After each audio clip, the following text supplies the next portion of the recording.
Disclaimer, यह video एक satire है और इसे सटायर की तरह ही लें। तो भाई साहब पूरे देश में गजब का मुद्दा चल रहा है और वो मुद्दा है रिजर्वेशन का। एक पूरा का पूरा आंदोलन खड़ा हो चुका है इस मुद्दे के अराउंड और आंदोलन खत्म भी हो गया है इस वादे के साथ कि मैं वापस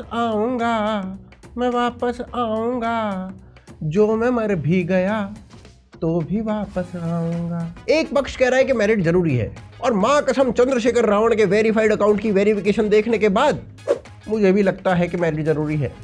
भाई ने जो कुछ भी स्पेलिंग के साथ किया है ना, मां कसम इतना बुरा बस एक ही आदमी करके गया था, वो भी 1400 साल पहले। बाबा साहिब ने कहा था शिक्षा शेरनी का दूध है, जो पिएगा वो दहाड़ेगा।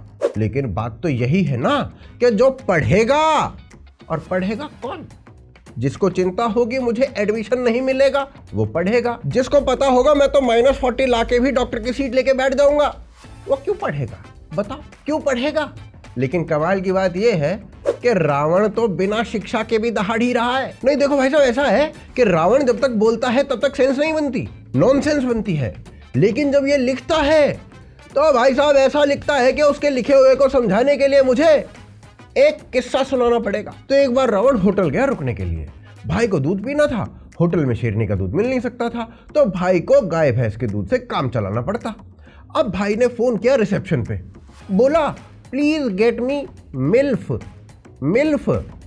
रिसेप्शन वाले बोले भाई साहब ये सब यहाँ नहीं मिलता है। रावण बोला मैंने देखा है तुम्हारे यहाँ मिल्फ है, तो मुझे वही मिल्फ चाहिए जो तुम्हारे पास है, और कहीं तुमने बाहर से लाके मुझे दे दी तो नहीं चाहिए। भाई साहब रिसेप्शन वाले बार बार लगातार कहते रहे कि ये सब हमारे यहाँ नहीं मिलता है, प्लीज समझा करो, आप कुछ तो समझो। रावण ने बार बार लगातार यही कहा कि या तो दो, नहीं तो तुम्हारे ऊपर SC/ST एक्ट लगा दूंगा। अब तुम्हें क्या लगता है ऐसी थोड़ी वो वाली वीडियो लीक हो गई थी भाई की?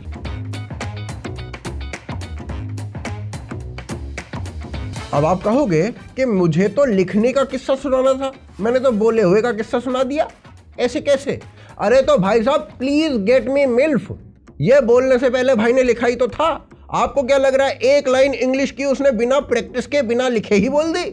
भाई ने पहले लिखा फिर पढ़ के बोला। अब देखो भाई साहब आरक्षण से प्रॉब्लम तो हुई है, क्योंकि देश की 60% सीट आरक्षित वर्ग को चली जाती है, यानी उन लोगों को जो मेरिट में नहीं आते। बचती कितनी है? 40%। अब इन 40% में से टॉप के 20% लोग चले जाते हैं विदेश में, क्योंकि भाई भारत में तो जॉब में भी आरक्षण होता है।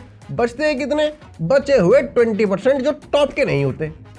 आप खुद देखो इन 20% लोगों के हाथ में पूरे देश की बागडोर है, क्योंकि 60% रिजर्व्ड वो तो योग्य ही नहीं है।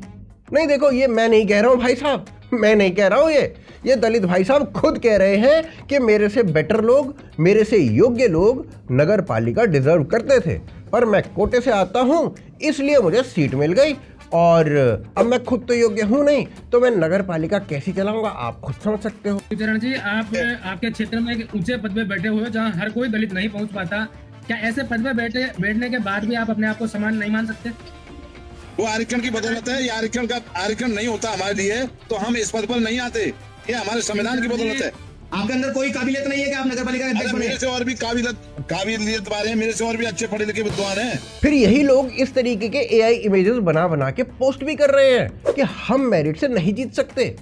अब देखो इनका तर्क ये है कि मेरिट से हम तब जीतेंगे जब हम बराबरी पे आ जाएंगे, अभी तो हम बराबरी पे हैं ही नहीं। अच्छा, तो जो दलित IAS बन गए हैं या किसी बड़े पद पर पहुंच गए हैं तो वो तो बराबरी पे होंगे ना, उनका आरक्षण हटा के मेरिट से लड़वाने की ही तो बात हो रही है भाई साहब, सबका थोड़ी हटाना है। पर ये लोग ना इस पे भी नहीं मानते, पता है क्यों? क्योंकि रुको, इसके लिए भी एक किस्सा सुनाता हूँ। एक बार एक दलित बच्चा जिसका नाम चंद्रशेखर है, जिसने बचपन से आरक्षण देखा है, वो रेस में भागने जाता है। 100 मीटर की रेस होती है तो बच्चा चुपचाप जाके 50 मीटर के आगे बैठ जाता है। रेस करवाने वाले ऑफिशियल्स आते हैं और कहते हैं आप यहां से रेस शुरू नहीं कर सकते, आपको सबके साथ से शुरू करना होगा। इस पे चंद्रशेखर का जवाब आता है कि मुझे 3000 साल से किसी ने अपने साथ नहीं रखा, मैं तो रहना चाहता था पर वो ही नहीं रखते, तो मैं रह नहीं सकता ना, इस पे मैं क्या करूं? इस पे ऑफिशियल्स कहते हैं कि हमने तो आपको देखा कि आप खुद वहां जाकर बैठ गए, इन्होंने तो कुछ नहीं बोला। बल्कि हम देख रहे हैं कि आप इनके साथ नहीं बैठ रहे। चंद्रशेखर बोलता है हाँ, क्योंकि इन्होंने मुझे 3000 साल तक पानी नहीं पीने दिया। तो इस पे ऑफिशियल बोलते हैं क्या बकवास कर रहे हो, 3000 साल बिना पानी के कौन रह सकता है, ये फिजूल की बकवास मत करो, जाओ स्टार्टिंग पॉइंट से शुरू करो। तो उसके बाद चंद्रशेखर उठता है और चला जाता है। नहीं, स्टार्टिंग लाइन पे नहीं, पुलिस स्टेशन। अब ऑफिशियल्स SC/ST एक्ट में अंदर है। अगर रास्ते में चलते हुए जनरल कास्ट के लोग को ये कह दूं ना मैं, भाई तन्ने मेरे को ये ऐसे क्यों बोलिया, उनको ने क्या बोलिया, झूठा मैं कह दूंगा तेरे को, मेरे तो चमार कह दिया, हरिजन कह दिया, ढेड कह दिया, तो उसकी जांच 5 होनी हुई, मुकदमा दर्ज करवाऊंगा 24 घंटे अंदर, और मेरे अकाउंट में पैसे, उतना मामला सीधे। ये सारी चीजें आपके हाथ में है? बिल्कुल हाथ में है, कोई जांच है ही नहीं। तो भाइयों आज बात करेंगे आरक्षण पर, SC/ST एक्ट पर और इस सब से होने वाले नुकसान पर।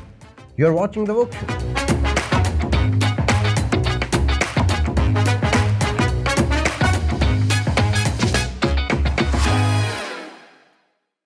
अब देखो भाई साहब, रिजर्वेशन का हिसाब किताब अब ऐसा हो चुका है कि जिसे मिलना चाहिए उसे मिलता नहीं है, और जिसे नहीं मिलना चाहिए उसे मिल जाता है। एग्जाम्पल देके बताता हूँ। ये है नेत्रपाल भाई साहब, ये IIM से पढ़े हुए हैं और ये एक IRS ऑफिसर हैं। ये भाई साहब बोलते हैं कि अगर डिस्क्रिमिनेशन खत्म भी हो जाए तब भी आरक्षण खत्म नहीं होगा।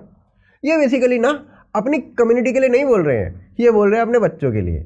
जो इन्होंने लिखा है उसका जो असली मतलब है वो मैं आपको बताता हूँ। ये बेसिकली कह रहे हैं कि मैं IRS ऑफिसर बन चुका हूँ, अब तो मेरा बरसों का डिस्क्रिमिनेशन खत्म हो चुका है, लेकिन मैं इसलिए कह रहा हूँ कि डिस्क्रिमिनेशन खत्म हो जाए पर आरक्षण खत्म नहीं होना चाहिए, क्योंकि मेरे बच्चे पढ़कर तो IAS बन नहीं पाएंगे, IRS बन नहीं पाएंगे, क्योंकि मेरे बच्चे पढ़कर तो IIM में जा नहीं पाएंगे, क्योंकि मैं खुद नहीं जा पाया था। अब अपने बच्चों के भविष्य की चिंता करना ये भी कोई अपराध है भला? बताइए, है ये भी कोई अपराध है? मीणा कम्युनिटी को ST कोटे के अंदर आरक्षण मिला हुआ है और पूरे के पूरे ST कोटे को मीणा कम्युनिटी हर साल हड़प कर जाती है। 1931 में जातिगत सर्वे हुआ था और उसमें पता चला कि पूरे भारत में केवल 0.45% मीणा है। अब बढ़ के कितने ही हो गए होंगे आप खुद अंदाजा लगा सकते हो। रेशो तो ऑलमोस्ट वही रहेगा ना जो तब था, अभी भी वही रहेगा। तो ST की जो टोटल पॉपुलेशन है जो कि 9% है करीब भारत की, अगर ST पॉपुलेशन की भी बात करें ना तो उसका मात्र 4.5% मीणा बनते हैं। और UPSC में ST आरक्षण के अंदर आने वाली 54% सीट केवल मीणा ले जाते हैं। अब SSC 2024 के डेटा को देखते हैं। SSC 2024 में 18,174 सीट्स का रिजल्ट डिक्लेयर हुआ था, उसमें से 1606 ST कम्युनिटी के लिए आरक्षित थी। और ये जो ST कम्युनिटी की आरक्षित सीट थी ना, इनमें से 844 यानी 53%, 53% सीट केवल मीणा समाज के लोगों ने भर दी। तो भाई साहब इस बात पे ST कम्युनिटी की तरफ से एक शेर याद आया है, हमें तो अपनों ने लूटा गैरों में कहाँ दम था, हमें तो अपनों ने लूटा गैरों में कहाँ दम था, अपनी कश्ती वहां डूबी जहां पानी कम था। देखो भाई साहब, यहाँ पे मैं मारने को तो मन में राइम होने वाला शेर भी मार सकता था, पर फिर अजीत भारती की तरह मुझे भी कोई एक्ट मार देता तो मैं क्या करता। ऐसे ही SCO का जो आरक्षण है ना, उसमें भी 2-3 जातियां ही ऐसी हैं जिनका रिप्रेजेंटेशन बहुत ज़्यादा है, जैसे जाटव, चमार इत्यादि। और इसी के चलते ना हरियाणा के दलितों ने एक आंदोलन किया था कि हमें मिलने वाले आरक्षण का मेजॉरिटी हिस्सा तो ये 3-4 जातियां ही ले जाती हैं, तो हमें क्या मिलेगा। तो इसीलिए ना 2024 में हरियाणा में सब कैटेगरी बनाई गई। आधी जातियों को डिप्राइव्ड शेड्यूल कास्ट बोला गया और बाकियों को शेड्यूल कास्ट बोला गया। दोनों को टोटल रिजर्व सीट्स का आधा आधा दे दिया गया। तो देखो भाई साहब, झिले तो इनसे इन्हीं की कम्युनिटी वाले भी पड़े हैं, क्योंकि जाटव जितना जातिवाद ब्राह्मण से नहीं करता, उससे ज्यादा जातिवाद वाल्मीकि से कर देता है। फैक्ट बोल रहा हूँ भाई साहब, मैं अपने मन से नहीं बोल रहा हूँ। ऊपर से जाटव अब खुद ये भी कहता है। अब चमार किसी भी तरह से कमजोर नहीं है। अब तू सोच रहा है कि एक आवाज देते थे, मजदूरी कर हमारे खेत में आते थे, आज तुम्हारे भाई, तुम्हारे बाप दादा हमारे खेत में ट्रैक्टर लेकर दौड़ रहे हैं 150 के लिए। अपने लिमिट में रह के घूम। और 1995 वाला 90 वाला मत अपने आप को सोच। ये 2026 है, यहाँ तुझ में और मुझ में कोई फर्क नहीं है। अगर फर्क डालने का प्रयास करेगा तो तुम्हारा औकात दिखा। उधर से फिर जैकी यादव वो भाई साहब बोल उठे कि यादवों का इतिहास भी पता है तुम्हें, यादवों का कभी भोकाल हुआ करता था, यादवों को कभी मुगल नहीं दबा पाए, यादवों का तो इतना राज था, यादव तो ये थे, यादव तो इतने महान थे भाई साहब, गजब के महान। नहीं देखो भाई साहब, ऐसा आपकी सारी बातें ठीक है, हम आपकी सारी बातें मानने को तैयार हैं, बस हमारा एक ही सवाल है कि जब यादव मुगलों के सामने भी नहीं झुके थे, मुगलों के सामने भी नहीं दबे थे, तो ब्राह्मणों ने उसे कैसे झुका दिया, कैसे दबा दिया, और इतना दबा दिया कि पढ़ने से ही रोक दिया। ऐसा कैसे हो सकता भाई साहब? नहीं मतलब यादव इतने महान थे तो वो बैकवर्ड कैसे हैं, ये तो बता दो कोई हमें। नहीं, इस बात का खुलासा तो होना चाहिए ना भाई साहब। जैकी यादव, विनम्र निवेदन है भाई साहब हमारा आपसे, प्लीज बता दो। फिर भाई साहब रोहिणी कमीशन की रिपोर्ट आती है और ये रिपोर्ट कहती है कि कुर्मी, जाट और यादव ये वो जातियां हैं जो ओबीसी की आरक्षित सीट का मैक्सिमम रिप्रेजेंटेशन लेके बैठी हुई हैं। रोहिणी कमीशन ने कहा कि 6 जातियां ओबीसी की ऐसी हैं जिनका 97% रिप्रेजेंटेशन है। फिर इसी में राजस्थान से ऐसी रिपोर्ट आ जाती है और उसमें पता चलता है कि जाट ओबीसी में सबसे पावरफुल है, गुज्जर दूसरे नंबर पे आते हैं और सपेरा जैसी जातियां, उनका कोई रिप्रेजेंटेशन ही नहीं है। अब आप बताइए इनमें से किसको आरक्षण मिलना चाहिए, किसको नहीं मिलना चाहिए, खुद बताइए। फिर इसी तरीके से ना एक लोकूर कमीशन में बिठाया गया था ये जानने के लिए कि SC ST रिजर्वेशन से किस किस को लाभ मिल चुका है, किस किस को लाभ नहीं मिला है। 1965 में इस कमीशन को बिठाया गया था और इस कमीशन ने बताया कि चमार, जाटव इन जैसी 170 कास्ट को, 170 कास्ट्स को रिजर्वेशन के दायरे से बाहर करना चाहिए क्योंकि अब ये पिछड़े नहीं रहे हैं। 1965 में ये कहा गया था और आज तक वो समृद्ध जातियां आरक्षण का पूरा पाई खाती आ रही हैं और जिन्हें एक्चुअली में मिलना चाहिए था उन्हें मिल ही नहीं पा रहा है। तो भाई साहब इसीलिए रिजर्वेशन की समीक्षा होने में कोई प्रॉब्लम नहीं होनी चाहिए किसी को। देखो भाई साहब बात ऐसी है कि भारत में ना हर जाति के लोग राजा महाराजा रहे हैं। पहले के शोषण की बात करते हैं, इनमें चंद्रगुप्त मौर्य के बाद में उन्होंने धर्म बदल लिया था, अशोक ने, दलित नेता बौद्ध बन गए थे, उन्होंने तुम्हारा फिर शोषण किया होगा। हर्यक वंश आया था 544 से, उसने तुम्हारा शोषण किया होगा। नंद वंश आया था, नाई था, उसने तुम्हारा शोषण किया होगा। उसके साथ में ये पाल वंश आया था, पाल वंश कौन होता है, गडरिया आज के टाइम के, उन्होंने तुम्हारा शोषण किया होगा। जैसलमेर में मीना समाज के राजा थे, उन्होंने तुम्हारा शोषण किया होगा। गोंड राजा हमने तुम्हें बताया, रानी दुर्गावती और जबलपुर क्षेत्र में, उन्होंने तुम्हारा शोषण किया होगा। दक्षिण भारत में कई ऐसे नेता हैं, आप ये चच ब्राह्मणों से पहले राय सासी वंश था, ये राजा दाहिर जहाँ के राजा थे उसके सिंध प्रांत के, चच जो राय सासी वंश था वो एक दलित शासक थे, उन्होंने तुम्हें नहीं पढ़ने दिया, तुम दूसरे पे एलिगेशन लगाते हो, तुमने नहीं पढ़, तुम्हारे नेता ने, तुम्हारे राजाओं ने क्यों नहीं पढ़ा पाए तुम्हें। उसके बाद भी अगर पानी नहीं मिला वो भी 3000 साल तक, तो भाई साहब ये बेकार की बातें हैं, इसका कोई प्राइमरी सोर्स नहीं है भाई साहब। इस देश में मौर्य डायनेस्टी के समय मौर्य डायनेस्टी का भारत के जितने बड़े भूभाग पर आधिपत्य था उतने बड़े भूभाग पर मुगलों का भी आधिपत्य कभी नहीं रहा। क्या? और स्वामी मौर्य से पूछ लो, मार डाला, हजारों साल से रोटी नहीं मिली, झूठा ड्रामा करते हो। अशोक यादव जिस जाति से हैं उस जाति में वासुदेव कृष्ण अवतरित हुए थे, उनसे बड़ा जलवा जलाल किसी का था क्या? झंडा लिए घूम रहे हैं, अपना घूम रहे हैं, हजारों साल से रोटी नहीं मिली। अरे कौन कह रहा है यार, ये फालतू बात क्यों बोलते हो ऐसा? पढ़ो लिखो समझो चीजों को। और जब ये खुद ये मान रहे हैं कि उत्थान हो चुका है तो फिर रिजर्वेशन की समीक्षा होने में बुराई क्या है?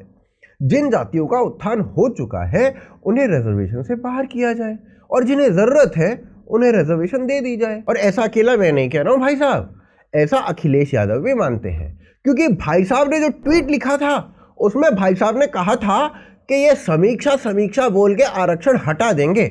मतलब अगर सच में केवल समीक्षा ही की जाए तो फिर तो सही है ना भाई साहब, नहीं फिर तो कोई दिक्कत नहीं होगी ना आपको, तो बस फिर समीक्षा ही कर लेनी चाहिए मेरे हिसाब से। बाकी अभी चलते हैं ग्राम दर्शन में और फिर आगे बात करेंगे SC ST एक्ट के ऊपर।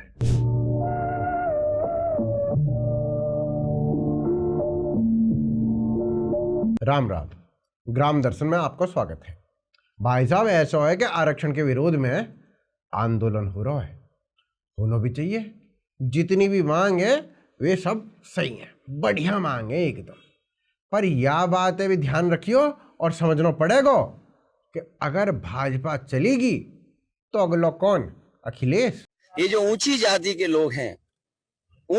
लोग हैं, उन्होंने हर यूनिवर्सिटी पे कब्जा कर लिया है। जितने भी अपर कास्ट लोग हैं, उन्होंने कभी भी बैकवर्ड, दलित, SC ST के बच्चों को आगे नहीं आने दिया। बाबा साहब भीमराव अम्बेडकर जी जो आरक्षण दिया भी था, उस आरक्षण से खिलवाड़ कर रहे हैं। यूनिवर्सिटियों में पढ़ने नहीं दे रहे हैं, कॉलेजों में पढ़ने नहीं दे रहे हैं, क्योंकि उन्हें इस मुद्दे पर बहस नहीं करनी है, इसलिए व्यक्तिगत आरोप लगा रहे हैं। भैया यहाँ तो ऐसा हो रहा हो कि आगे कुआं पीछे खाई है। किसे लेके आओगे? कांग्रेस है। राहुल गांधी रोज दिन कह दे कि प्राइवेट सेक्टर में आरक्षण देंगे। अब घने सारे लोग यह बातें भी कह देंगे कि भाजपा ने भी तो प्राइवेट सेक्टर में आरक्षण की बात कह दी, वो भी 2001 में। देखो भैया, ये आज बोल रहे हैं और भाजपा की बात 2001 की है। भाजपा करना होता तो 12 साल अंतर ये सत्ता में करना देते। दूसरी बात, 2001 में कोविंद ने कही, अटल बिहारी वाजपेयी ने ना कही, कोविंद ने। आज से 10 साल पहले कोई कोविंद जाने हो? फिर कोविंद ने ये बात कही किसते ही? एक इंटरनल कमेटी थे, वह सुझाव दिया हो कि ऐसा भी कर सकें, और इंटरनल कमेटी ने यू सुझाव रिजेक्ट कर दिया। फिर कुछ लोग कह देंगे कि हरियाणा में भी तो भाजपा ने 75% प्राइवेट में आरक्षण दे दिया। अरे भैया, यह बात में कितना वजन है तुम खुद बताओ। यू आरक्षण जाति के बेस पे होना, यू लोकल का आरक्षण हो और यू बंद भी होगा। लोकल का जो आरक्षण हो वो बस SC ST मिल रहा हो, जनरल ना मिल रहा हो।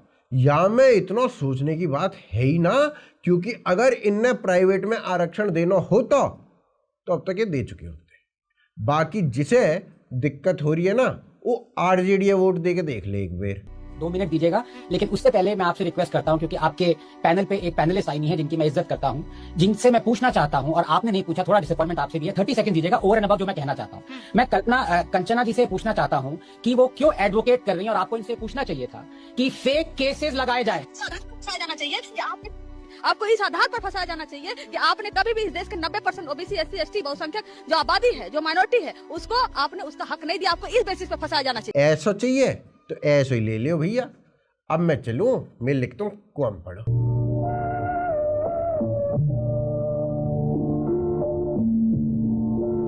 अब भाई साहब, जब भी बात होती है कि रिजर्वेशन में रिफॉर्म्स कर देने चाहिए, तब कोई दलित नेता खड़ा होता है और बोलता है कि देखो आरक्षण तो हटा दो, वो कोई बात नहीं, पर ब्राह्मण को अपनी लड़की हमें देनी पड़ेगी।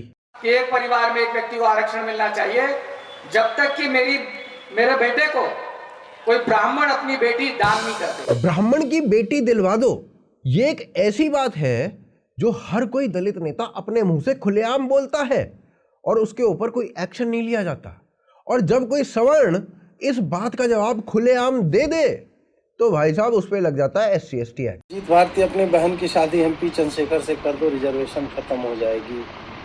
सिंह जी, यदि आपने एक्सपेरिमेंट किया हुआ है, अपनी बहन की शादी किसी डोम से करवाई हो या अपनी माँ की शादी किसी चमार से करवा दी हो, तो मतलब ये आप, मेरी बहन की शादी हो गई है, उसके 2 बच्चे हैं, she is quite comfortable in her life, तो उसको मैं चंद्रशेखर जैसे चूतिए के साथ तो नहीं विवाह करवाऊंगा। ब्राह्मणों को गाली देना बहुत कॉमन है। ब्राह्मणों को छोड़ो, ब्राह्मण महिलाओं को भी नहीं बख्शा गया, वो भी चंद्रशेखर रावण जैसे लोगों के द्वारा, जो पब्लिक फिगर है।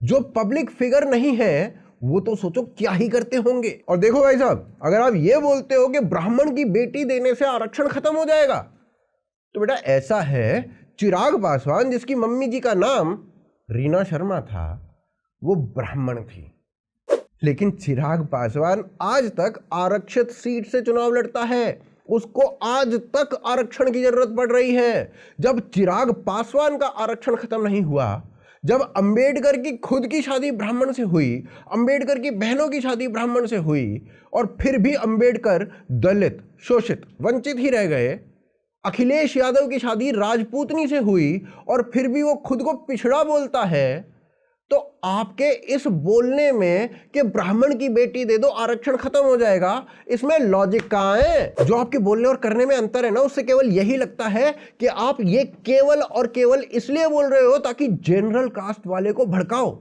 और वो अगर भड़केगा और उसके मुंह से कुछ निकलेगा तो आप उसके ऊपर SC/ST एक्ट लगा दोगे। और अच्छा, ये जो अखिलेश यादव ये कह रहा है कि आरक्षण था, आरक्षण है, आरक्षण रहेगा, उसे पता होना चाहिए कि उत्तर प्रदेश में सबसे ज्यादा SC/ST एक्ट, उसके केसेस मुसलमानों और यादवों के ऊपर ही लगाए जाते हैं भाई साहब। मतलब उन दो कम्युनिटीज के ऊपर जो अखिलेश की वोट बैंक है।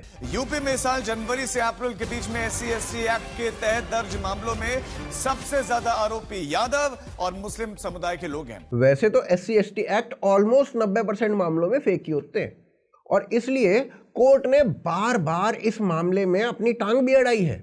और जब सरकार ने सुप्रीम कोर्ट की रूलिंग को पलट दिया और मोदी सरकार के ये सब करने के बाद जब SC/ST एक्ट और मजबूत हो गया और अब लोगों को और ज्यादा असुविधा होने लगी, तो कोर्ट ने फिर से फैसला दिया। कोर्ट ने कहा कि किसी को उसकी जाति से बुलाना ये कुछ गलत नहीं है, आप बुला सकते हो, जो जिस जाति का है उसको उस जाति से बुलाओ, कोई दिक्कत नहीं। हाँ, बस एक बात का ध्यान रखना चाहिए कि डिमीनिंग वे में ना बोला गया हो। अगर डिमीनिंग वे में बोला जाएगा तो वो गलत है। और इसके बाद सुप्रीम कोर्ट की दूसरी रूलिंग ये आती है कि जो कोई भी SC/ST एक्ट लगाता है तो उसके साथ अगर पब्लिक में कोई बदतमीजी हुई है जिसके वो गवाह ला सकता है तभी माना जाएगा, नहीं तो ये बंद कमरे की कहानियां ये हम नहीं सुनेंगे भाई साहब। और फिर इसमें ना एक दूसरा आंकड़ा आ जाता है। वो आंकड़ा कहता है कि SC/ST एक्ट में जितने भी मामले आते हैं उसके 81% OBCs पर लगते हैं। अब बताओ भाई साहब, इसमें अपर कास्ट क्या करे? या ब्राह्मणवाद मुर्दाबाद बोल के या ब्राह्मणों की कबर खुदेगी बोल के इन स्टैट्स को कैसे जस्टिफाई करोगे? कमबख्तो, कुछ तो बताओ। अब देखो भाई साहब, एक और बकैती चलती है। रुको रुको भाई, रुको रुको रुको, दिखाता हूं। आजकल ऐसा कुछ नहीं होता। मैं एक चमार को जानता हूं जो मर्सिडीज चलाता है। कभी किसी ब्राह्मण बनिए को देखा है नाला साफ करते हुए? क्या भाई साहब, यही प्रोपेगेंडा फैलाया जा रहा है कि ब्राह्मण जाति का कोई व्यक्ति कभी छोटा काम कर ही नहीं सकता, वो दलितों से करवाते हैं। अब इसके अगेंस्ट डेटा और प्रूफ दोनों देता हूं। और एक बात ये भी कि जब ये ब्राह्मण बोलते हैं ना, तब ये पूरे के पूरे अपर कास्ट को लपेटने की कोशिश करते हैं। तो चलो मैं राजपूत और ब्राह्मण दोनों के एग्जांपल्स देता हूं। ये लड़का राजपूत है और ये टॉयलेट साफ करता है। क्या हमें जीने का हक नहीं है? हमारे नाम के पीछे कोई सरनेम नहीं है, पर मैं जनरल कास्ट हूँ, राजपूत। हमें राजा देख ली क्यों? भैया अपनी शिखा दिखाओ। बस ये देखो, पर क्या करे? क्या करते हो? हैं जी, काम क्या करते हो? हाउस कीपिंग में काम करता हूँ जी, लैट्रिन साफ करके आया हूँ अभी इसमें नगर पालिका में, न्यायालय में। आपके सामने एग्जाम्पल है। अब चलो ब्राह्मण की बात करता हूं। ये देखो, दिल्ली में 40 सुलभ शौचालयों का डेटा है और इन 40 के 40 में ब्राह्मण ही क्लीनर है। और ये हाल केवल दिल्ली में नहीं है, ये आंकड़े ऐसे ही जम्मू, मुंबई, चेन्नई, बनारस कई जगहों पर मौजूद हैं। अब आप खुद बताओ, डेटा होने के बाद भी, एग्जाम्पल्स होने के बाद भी ये सब अगर बोल रहे हो तो भाई साहब आपकी नीयत में खोट है और कुछ नहीं है। फिर दूसरी बात जो बोली जाती है ना, वो ये बोली जाती है कि ब्राह्मण या अपर कास्ट अपनी जाति क्यों नहीं हटा देते? जब पूरे भारत में जितने भी लोग हैं वो अपनी जाति हटा देंगे तो आरक्षण सीधे सीधे खत्म हो जाएगा। तो देखो भाई साहब, ऐसा करने में ना कोई दिक्कत नहीं है, एटलीस्ट मुझे तो नहीं है, बाकी किसी को होगी तो अपना रीजन दे सकता है। मैं अपना रीजन दे देता हूं, आप लोग कितना अग्री करोगे कितना नहीं करोगे वो आप कमेंट्स में बता देना। Negative and positive comments both will be appreciated. हाँ तो भाई साहब, मेरा रीजन ये है कि भारत के इतिहास में अंग्रेजों के पहले सभी लोग अपना फर्स्ट नेम यूज किया करते थे, जैसे दशरथ, राम, अर्जुन, भीम, धनानंद, कृष्ण, हनुमान, द्रोण, कृप, आर्यभट्ट, पणिनि, सूरदास, कालिदास, तुलसीदास, वाल्मीकि, सभी के सिंगल नाम थे। हम देखो सम्राट अशोक बोलते हैं, क्या कभी किसी ने बोला है सम्राट अशोक मौर्य? हम छत्रपति शिवाजी महाराज बोलते हैं, पर क्या आप में से किसी ने कभी उनके समय के कंटेम्पररी राइटिंग्स में कहीं शिवाजी भोसले लिखा देखा है? हाँ, शिवाजी राजे देखा होगा, लेकिन अंग्रेजों के टाइम की राइटिंग से पहले शिवाजी भोसले नहीं होगा। दोनों चीजों में अंतर समझना। देखो, ये मैं बिल्कुल नहीं कह रहा हूं कि अपना गोत्र नहीं पता होता था, बिल्कुल पता होता था, लेकिन कोई उसे यूज नहीं करता था, क्योंकि आदमी की जाति को नहीं, आदमी को इंपॉर्टेंस दी जाती थी। जैसे एग्जाम्पल देता हूं, राहुल गांधी अगर पहले के जमाने में होते तो राहुल इंपॉर्टेंट होता, लेकिन अब गांधी इंपॉर्टेंट है और इसीलिए उसे बिना टैलेंट के भी कांग्रेस अभी तक ढो रही है। ऐसे ही पेशवा बाजीराव, पेशवा उनकी उपाधि थी, सरनेम नहीं था। ऐसे ही लचित बोरफुकन, बोरफुकन उनकी जाति या सरनेम नहीं था, वो अहोम्स का टाइटल था, उनकी उपाधि थी। फिर अंग्रेजों ने इसे कंपलसरी किया कि आपको अपना सेकंड नेम लगाना ही पड़ेगा, और बहुत सारे लोगों को तो ये पता तक नहीं था कि क्या लगाना है अपने दूसरे नाम में। हाँ, वर्ण व्यवस्था थी जो कि बुद्ध पंथ में भी एक्सप्लिसिटली लिखी हुई थी और जैन पंथ में भी। देखो, बहुत सारे लोग ये कहते हैं कि वो अपनी जाति को इसलिए लिखते हैं क्योंकि उन्हें उनके पूर्वजों पर गर्व है। ठीक बात है, अपने इतिहास पर, अपनी धरोहर पर गर्व होना ही चाहिए, लेकिन क्या अंग्रेजों से पहले वाले भारतीयों को अपने इतिहास पर, अपने पूर्वजों पर गर्व नहीं था? क्या अगर मैं गर्वित भारद्वाज से गर्वित लिखने लगूंगा तो मैं महाराणा प्रताप पे गर्व करना छोड़ दूंगा, मैं आर्यभट्ट या परशुराम पे गर्व करना छोड़ दूंगा? क्या आर्य समाज के जो लोग आर्य लगाते हैं उन्हें अपने इतिहास पर गर्व नहीं है? क्या बाबा रामदेव, उनको अपने इतिहास पर गर्व नहीं है? और इतने सारे और बाबा हैं जो अपनी जाति नहीं लिखते हैं, क्या उनको भारत के इतिहास पर गर्व नहीं है? तो मेरे विचार में इसमें कोई बहुत बड़ी प्रॉब्लम नहीं होनी चाहिए। जब हम वर्ण व्यवस्था की बात करते हैं तो जाति व्यवस्था में क्यों घुसे रहना चाहते हैं? Think about it. You are watching the Woke Show. Please subscribe the channel, like and share the video. Thank you for watching. Jai Hind, Jai Bharat.